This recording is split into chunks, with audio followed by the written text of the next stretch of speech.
الحمد لله عز وجل، والصلاة والسلام على سيد الأنبياء والمرسلين وعلى آله وأصحابه الأكمل.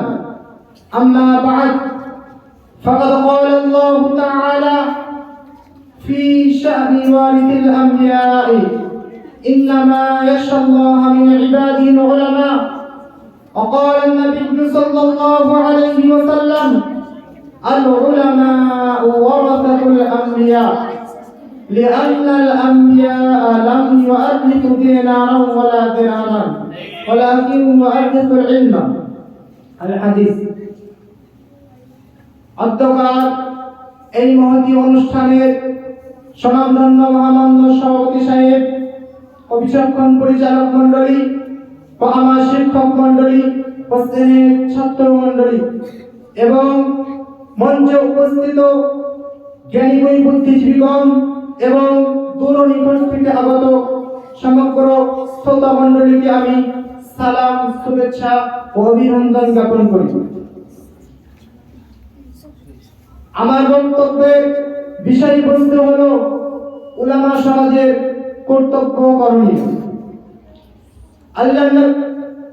আল্লাহ তাআলা কুরআন শরীফের মধ্যে বলে দিয়েছেন, ইন্নামা ইয়াখশাল্লাহা মিন ইবাদিল উলামা, নিশ্চয় উলামাগণ আল্লাহ তাআলাকে প্রকৃতভাবে ভয় করে। وقال النبي صلى الله عليه وسلم, এবং নবী সাল্লাল্লাহু আলাইহি ওয়াসাল্লাম বলেছেন, আল উলামা ওয়ারাসাতুল আম্বিয়া, উলামাগণ হচ্ছেন আম্বিয়াদের উত্তরসূরি, আম্বিয়াদের ওয়ারিস। যেমন বাড়ির কোন গার্জেন মারা গেলে তার ধন সম্পদের ওয়ারিস তার সন্তান সন্ততিরা হয়, তেমন আম্বিয়াদের ওয়ারিস হলো উলামাগণ। লিআন্নাল আম্বিয়া লাম ইউআররিসু দিনারান ওয়ালা দিরহামান, কেননা আম্বিয়া উলামা সমাজকে না কোনো দিরহামের না কোনো দিনারের ওয়ারিস করেননি, বরং আম্বিয়া উলামা সম্প্রদায়কে ইলমের ওয়ারিস করেছেন। এজন্যই আমি বক্তব্যের শুরুতে উলামা শব্দের আবিধানিক অর্থ ও পারিভাষিক সংজ্ঞা জানার প্রয়োজন বোধ করেছি। সুতরাং উলামা শব্দের আবিধানিক অর্থ হলো জ্ঞানী বা শিক্ষিত। পারিভাষিক অর্থে উলামা ওই সকল মহান ব্যক্তিদেরকে বলা হয় যারা এমন জ্ঞান বা ইলম অর্জন করেছেন যার দ্বারাই প্রকৃতপক্ষে মহান আল্লাহ পাক রব্বুল আলামিনকে তার সমস্ত জ্ঞান, তার সমস্ত প্রকার প্রকৃতি থেকে চিনতে পারে। প্রিয় শ্রোতা মণ্ডলী, একথা সর্বজন সম্মত, বহু পরীক্ষিত, যার প্রশংসা গুণ ও বিশেষণ যত বেশি বর্ণনা করা হয়, তার দায়িত্ব কর্তব্য তত বেশি বলে জানা যায়। সুতরাং আমরা সকলে অবগত আছি, অধিকাংশ হাদিস গ্রন্থে উলামা সমাজের সম্মানের উপর বড় বড় অধ্যায় বর্ণিত হয়েছে। এর দ্বারাই অনুমান করা যেতে পারে যে উলামা সমাজের দায়িত্ব কর্তব্য কতখানি বৃহৎ ও কত গুরুত্বপূর্ণ। এক কথাই বলা যেতে পারে যে যেমন আল্লাহ পাক রব্বুল আলামিন সমাজে, যেমন এক কথাই বলা যেতে পারে আল্লাহ পাক রব্বুল আলামিন উলামাদের দায়িত্ব কর্তব্য কতখানি বৃহৎ ও কত গুরুত্বপূর্ণ। এক কথাই বলা যেতে পারে যে যেমন ভাবে আল্লাহ রব্বুল আলামিন সমাজ ও জাতির সর্বপ্রকার কল্যাণ সাধনে ও হেদায়েতযুত মানব সম্প্রদায়কে সঠিক পথে নির্দেশনা দিতে যুগে যুগে অসংখ্য নবী ও রাসূল পাঠিয়েছেন, ঠিক অনুরূপভাবে আজও কল্যাণ সাধনে নবীদের উত্তরাধিকার সূত্রে উলামা সম্প্রদায়ের উপরে সেই সমস্ত দায়িত্ব কর্তব্য আরোপ হয়। তাই উলামা সমাজ হলো ইসলামের ধারক ও বাহক। উলামা সমাজের কাছেই আছে ইসলামের উপস্থাপনা ও ব্যবস্থাপনা।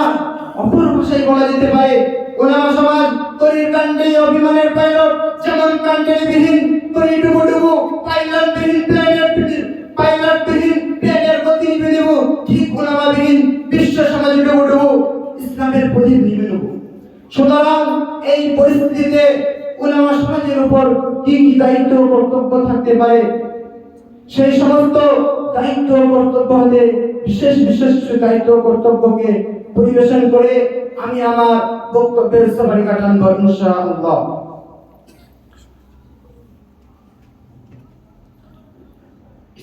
প্রিয় শ্রোতা মণ্ডলী, উলামা সমাজের আবশ্যক কর্তব্য আপন মধুর জীবন শরীয়তের উলামা সমাজের আপন মধুর জীবন শরীয়তের বিধি বিধান অনুযায়ী পরিচালিত করা।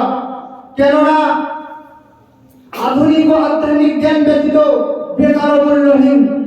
কেবলমাত্র থিওরি ও মুস্তাকিদের কোনো মূল্য নাই। যেমন কোন বিজ্ঞান থিওরিগত সম্পূর্ণ ব্যক্তি বিনা প্র্যাকটিক্যালে কোনো কিছু আবিষ্কার করতে পারে না।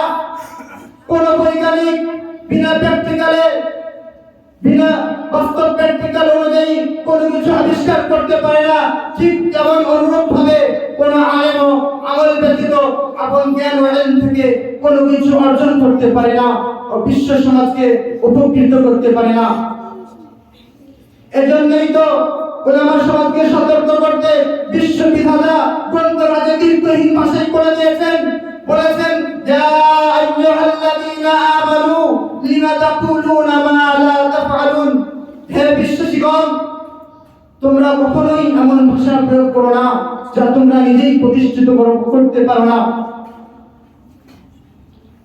সুতরাং সর্বপ্রথম আপন মধুর জীবন শরীয়তের অনুকূলে পরিচালিত করা, পরের পর্যায়ে বিশ্বের জনগোষ্ঠীকে শরীয়তের অনুকূলে আহ্বান করা।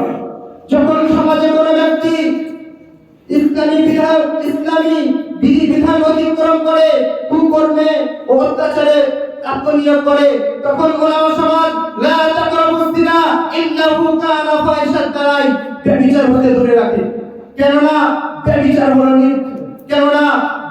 হলো নির্দিষ্ট কর্ম। সুতরাং উলামা সমাজ ব্যভিচার হতে দূরে রাখে। যখন সমাজের বুকে নেশাদ্রব্য ব্যাপকতা প্রচলিত হয়, তখন উলামাগণ কুল্লু মিসকিরিন হারামুন, অর্থাৎ নেশাদ্রব্য অবৈধ এর আওয়াজ উত্তোলন করে। যখন সমাজের বুকে চুরি, ডাকাতি, রাহাজানি, পকেটমারি ব্যাপকতা লাভ করবে, তখন উলামাগণ লা তাকরাবুজ জিনা ইন্নাহু কানা ফাহিশাতান, অর্থাৎ চুরি এবং চোর চোরনির হাত কেটে নেওয়া সংবিধান প্রয়োগ করবে। যখন সমাজের বুকে ধোঁকা, প্রতারণা প্রস্তাব লাভ করবে, তখন উলামাগণ মান গশশানা ফালাইসা মিন্না, অর্থাৎ যে ধোঁকা দেয় সে আমাদের মধ্যে নয় এর আওয়াজ উত্তোলন করবে। যখন সমাজে মুসলিম জাতি ধন দৌলতের লোভ লালসায় পড়ে, ওয়াখরি দাওয়ানা আলহামদুলিল্লাহি রাব্বিল আলামিন। আস্তে মাওলানা, ওখানে কোনো কিতাব রাখা আছে, ও দেখে বলছে এটা পুরো একেবারে বাতিল হয়ে যাবে। ওখানে কোনো কিতাব আছে, দেখো ওটা বের করো। হ্যাঁ, এটা হচ্ছে আনলি প্রতিযোগী, ওই জন্য